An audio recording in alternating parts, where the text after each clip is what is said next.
What's going on, guys? So today we're going to continue looking at our 13 colonies, and we're going to look at how they were governed and what was set up and all the weird and odd relationship between the colonies here in America, the 13 original ones, and England across the Atlantic. But before we do that, we're going to complete this warm-up question. And we're going to tie it together here at the end. But how would you feel? How would you feel if your family saw you only as a source of labor? That was it. All you were was a source of labor for them, an opportunity to put you to work, and a way for them to make money. If that was all they saw you for, how would you feel about it? What emotions would that bring out of you? If your mom and dad only cared about you and your being in existence so that you could work and make them money, what emotions would you have? And as you answer that question, and when you think about it, keep those in mind, because we're going to come back to this, and we're going to see if those emotions that you would feel tie into how the colonies felt as they went along. So mercantilism, which we talked about already, mercantilism drives exploration. But mercantilism doesn't just stop. Mercantilism drives this idea of power. More money, more power. All right? And so, as I said, we were going to come back to, England views the colonies as essentially their children. England set up these colonies. People from England are living in these colonies. They're English colonies. They're England's 13 little babies. All right? And instead of caring and loving and providing for those 13 little babies, England views those 13 little babies as, I can put them 13 babies to work, boy. Man, they about to work, and they're going to give me all their money. All they see is an opportunity to use the colonies, not to love and to work with and to provide for. But it's an opportunity for them to make money, because the more money they make, the more power they have. And thus, this economic ideology and theory is known as mercantilism. More money, more power. England wants those 13 colonies to make them money so that they can continue to be powerful. And so to understand how that relationship works, we got to look at imports and exports. All right, imports are goods brought into a country.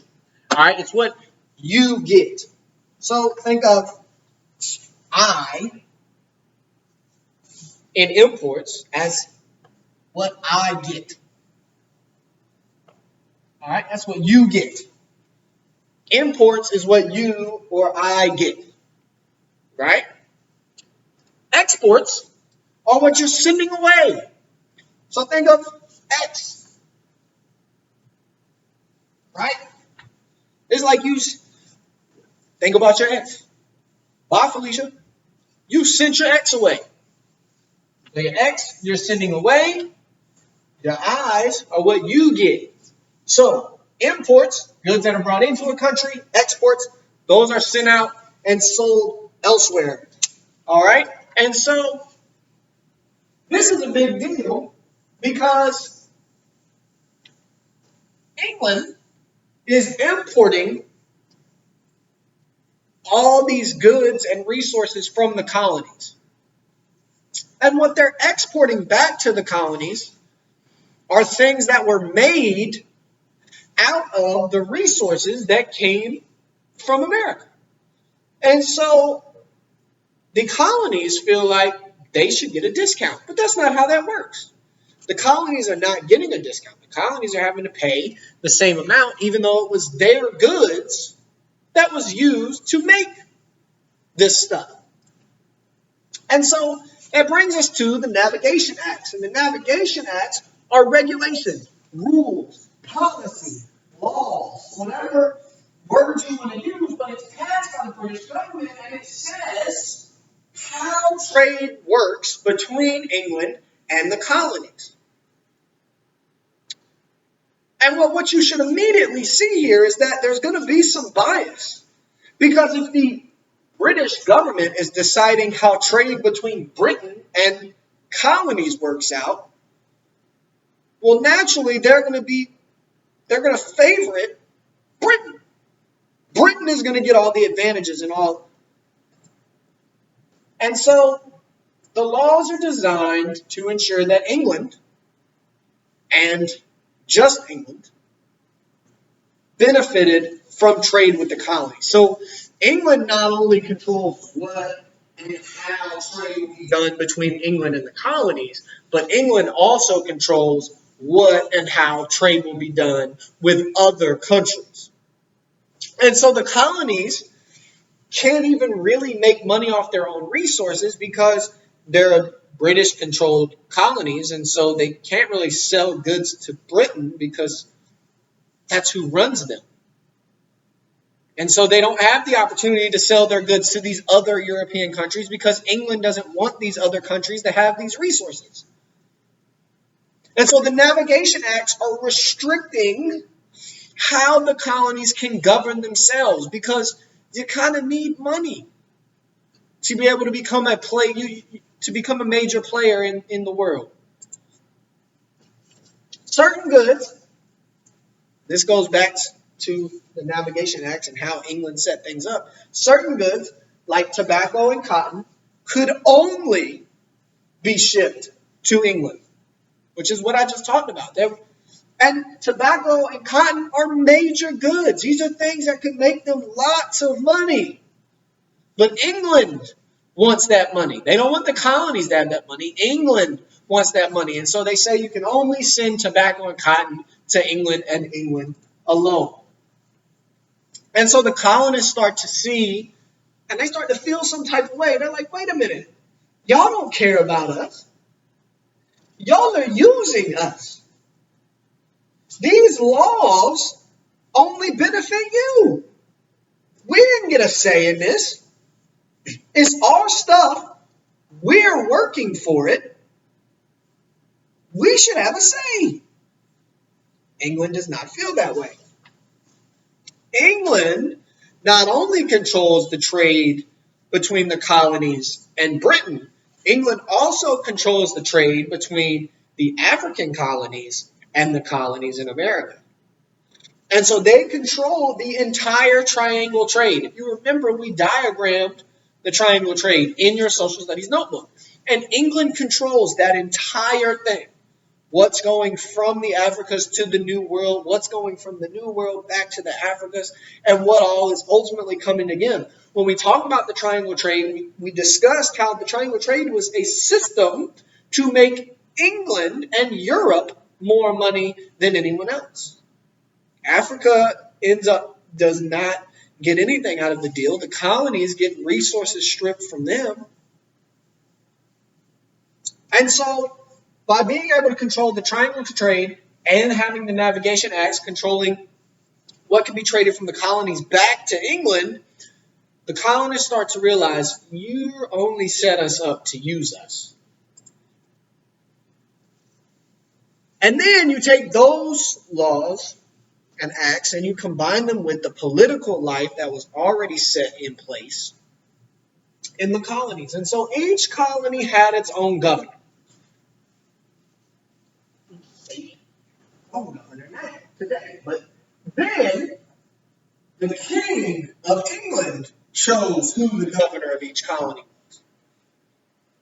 And so again, that bias should kick in because the king gets to pick, then the king is going to pick someone that benefits him. And benefits to the king in England doesn't help us here in the colonies. Each colony had its own legislator, and that was a group of people that had the power to make laws, but the legislature still had to run those laws by the governor. The governor ultimately had to decide yay or nay. And again, if the governor is appointed by the king, then 9 out of 10 times he's going to do what the king wants. not necessarily what the people want. And each colony had different rules, they had different laws, they had different things about voting, but generally voting would only take place to Christians who are over the age of 21. And by Christians, I mean mostly Christian males over the age of 21. And at that time, that's a large group that still feels very, very loyal to England. And so what then happens is something happens that alters their thinking. And it's called the Great Awakening. Now, this is a religious movement. And this religious movement starts an intellectual movement, a way of thinking in the colonies. And it encouraged people to follow what they called the sweetness and beauty set up by God or of God. And so it helped spread the idea of democracy throughout the colonies. Democratic thought. God put us here and gave us the ability to do things. We should follow the sweetness and beauty of God, the way he made us. And we have the right to think.